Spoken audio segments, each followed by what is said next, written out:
The following invitation was for one, but Moshe did not stand alone.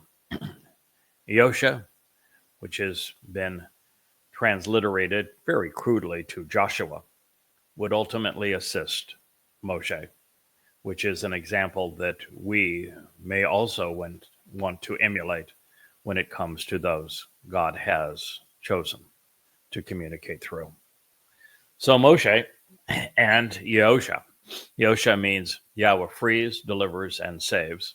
He is the son of Nun, of the tribe of Ephraim, the one assisting him, the one attending to him and associating as a helper to serve him, stood up, rose, standing upright, and Moshe, the one who draws out, ascended toward the mountain of God.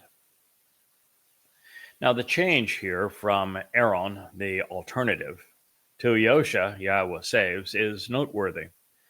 At this juncture, it was the beginning of a rift which Aaron would live up to his dubious name. As proof, he would not only stay behind with the elders, he would also join them in digging a tremendous hole for themselves. Then the elders, he said, "It is your decision to remain and wait for us right here until we return to you with the everlasting testimony regarding the benefits of the relationship.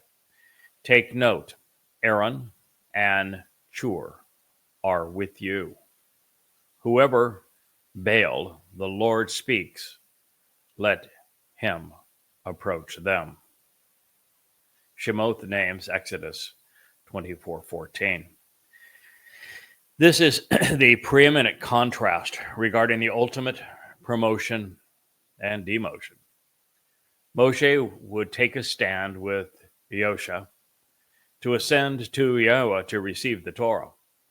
All the while, the alternative would use his free will in direct concert with the elders while listening to the Lord Baal, who is the adversary. It is largely why Aaron is on the wrong side of most everything. Aaron represents the very worst of Yisrael, while Moshe, clearly not perfect, represents the best of Yisrael. So then Moshe climbed up upon the mountain, even though the mountain was covered in a cloud. Shemot 24:15. Then the glorious presence and the splendor of Yahweh came to dwell upon Mount Sinai, and the cloud covered and adorned it for 6 days. And on the seventh day, he called out to Moshe from the midst of the cloud. Shemot names Exodus 24:16. When we hear things like this, we learn that Yahweh was intent to reveal, not conceal himself.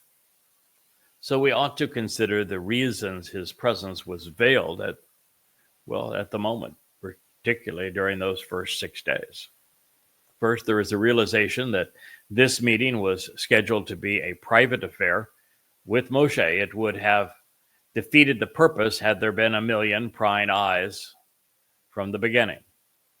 Likewise, Yahweh did not want to witness the upcoming behavior of his people. It would be horrendous and it would never change. He had withdrawn from Mitzrayim, his people. He had taken them out of slavery, especially as they began to convert with the adversary. It was extremely frustrating to God. The putrid scene would have been both irritating and distracting. The longer it could be ignored, the better.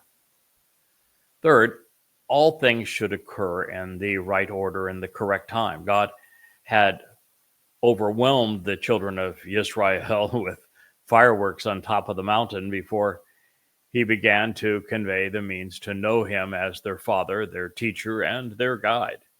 And he would have come across as just another unapproachable and fearsome God if it had all been fire and smoke. And the fourth, this approach not only helped convey the metaphors we will consider in just a moment, but also provided the opportunity for Yahweh to prepare Moshe for the most extraordinary moment in history. He would soak it in for 6 days prior to Yahweh providing the ultimate data download. The entire episode would be a learning experience because mankind would not come to embrace Yahweh's testimony for the 6,000 years between our expulsion from the garden and return to it in the seventh.